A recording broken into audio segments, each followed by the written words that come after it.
नमस्ते, नमस्कार, आदाब, सत श्री अकाल। आप सारे लोगों का स्वागत है story time with Amit Medhekar. आज एक नई कहानी आप सारे लोगों के सामने। पुरानी कहानी है, आप लोगों ने क्या शायद सुनी भी होगी। महाभारत के ज़माने में एक बार अर्जुन ने श्री कृष्ण से पूछा कि तुम हमेशा ही कर्ण को ही कहते हो कि वो ज़्यादा दानशूर है, वो ज़्यादा दान देता है, तुम्हें वो ही ज़्यादा दानशूर लगता है, ऐसा क्यों? क्या मैं दान नहीं देता? मैं कुछ करता नहीं?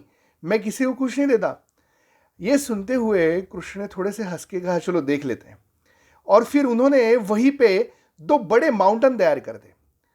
जो पहाड़ होते वो पहाड़ तैयार कर दे। पहाड़ को गोल्डन का पहाड़ कहा और उन्होंने कहा, अर्जुन ये दोनों पहाड़ हैं, ये तुम्हें दान करने हैं सारे गांव वालों को। बस तुम्हें ये ध्यान रखना है कि इस पहाड़ का एक भी छोटा सा भी हिस्सा बचना नहीं चाहिए। सारे के सारे पहाड़ जो है, ये दोनों के दोनों पहाड़, ये तुम्हें पूरी तरीके से गांव वालों को देने हैं। अर्जुन ने कहा ठीक है। उसने गांव में जाके जोर जोर से शुरुआत की कहने के लिए कि मैं आप सारे लोगों को दान देने के लिए आया हूं। मैं आपको गोल्ड का दान दूंगा, स्वर्ण दान दूंगा। आप सारे लोगों को आना है वहां पे पहाड़ों के यहाँ पे, और आप लोग आके मुझसे दान ले सकते हैं। जैसे उसने बताया, सारे गांव वाले जो लोग हैं वो लाइन में लग गए।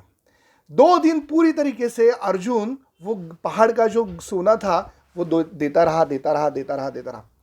लेकिन फिर भी एक भी पहाड़ तब तक और तब तक खत्म नहीं हुआ था। अर्जुन थक गया था। लेकिन जैसे कृष्ण ने कहा था कि नहीं, तुम्हें दोनों पहाड़ में से कोई भी चीज नहीं रखनी है, ये सोचते हुए अर्जुन ने वैसे के वैसे दान देना शुरू किया। बहुत समय के बाद सारे जो पहाड़ जो पूरी तरीके से दान देने के बाद खत्म हुए, तब उसने जाके कृष्ण को कहा, देखो मैंने दान दे दिए। कृष्ण ने हंस के कहा, चलो अभी कर्ण को बुलाते हैं। उसने वैसे ही 2 बड़े पहाड़ तैयार कर दिए और कर्ण को बुलाया और कर्ण को कहा कि कर्ण, तुम्हें ये दोनों पहाड़ है, ये दान में देने हैं। बस ध्यान में ये रखना है कि इस पहाड़ में से कोई भी चीज बचनी नहीं चाहिए। कर्ण ने कहा ठीक है। उसने गांव में जाके डंडोरा पीटा, सारे लोगों को ये बताया कि देखो ये जो दोनों पहाड़ है ये सोने के हैं, आपको जितना सोना चाहिए उतना ले लीजिए, ये आप ही के लिए। और ये कह के वो चला गया। जैसे ही वो चला गया, कृष्ण ने अर्जुन की तरफ देख के हंस के बोला, देखा, अभी बताओ तुम बड़े हो या वो बड़ा, कौन किसका दान बड़ा? अर्जुन बस अचंभे में रहा। अर्जुन ने कहा, ये मुझे क्यों नहीं सूझा?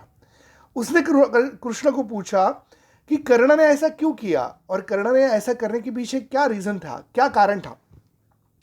कृष्ण ने कहा, ये दान जो है ना, ये दान देने की भी एक बहुत और बहुत अच्छी परिस्थिति होती है। जब हम किसी को दान देते हैं ना, उसके रिटर्न में हम अगर कुछ मांगते हैं, उसके रिटर्न में हम कुछ अगर एक्सपेक्ट करते हैं, कुछ अपेक्षा रखते हैं, तो शायद वो दान नहीं होता। कर्ण ने दान दिया और वो चला गया क्योंकि उसको उसका कोई अच्छी चीज, गांव वालों की अच्छी चीज उसके चलते बोली हुई या कोई चीज बुरी बोली हुई उसको चाहिए ही नहीं थी। उसने बस दान दे दिया। तुम्हें ये कहीं तो भी अच्छा लग रहा था कि तुम्हारे हाथों से दान हो रहा है और हर गांव वाला आके वहां पे तुम्हारी तारीफ कर रहा है, वो तुमको बहुत दुआएं दे रहा है और वो कह रहा है कि बहुत अच्छे, कि ये हमें दे रहे आप, बहुत अच्छा हो आपका। ये दान देने का जो इन रिटर्न एक्सपेक्टेशन है वो कर्ण के पास नहीं था और इसलिए कर्ण ज्यादा दानशूर बनता है। अर्जुन को समझ में आया जो कृष्ण ने कहा।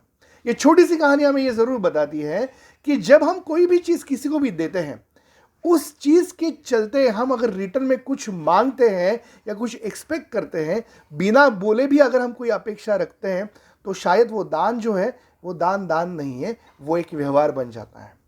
तो अगर आप लोगों को कुछ किसी को भी देना है, किसी को भी आप देना चाहते हैं, तो उस देने के पीछे आपकी जो भावना है वो सबसे बड़ी होनी चाहिए, ना कि उस दान के देने के बाद उसने मेरे बारे में क्या सोचा होगा, मैंने उसको देने के बाद क्या कहा है या वो मेरे बारे में क्या कहेगा, इन सारी सोच के चलते।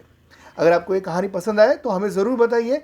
इस वीडियो के नीचे जो कमेंट है वहाँ पे कमेंट में आप लिख के बताइए कि आपको ये कहानी कैसी लगी। और मिलेंगे वापस story time with Amit Medhekar के साथ। तब तक के लिए अपना ध्यान रखिए। सायोनारा, शब्बा खैर, tata, bye bye. Thank you so much everyone.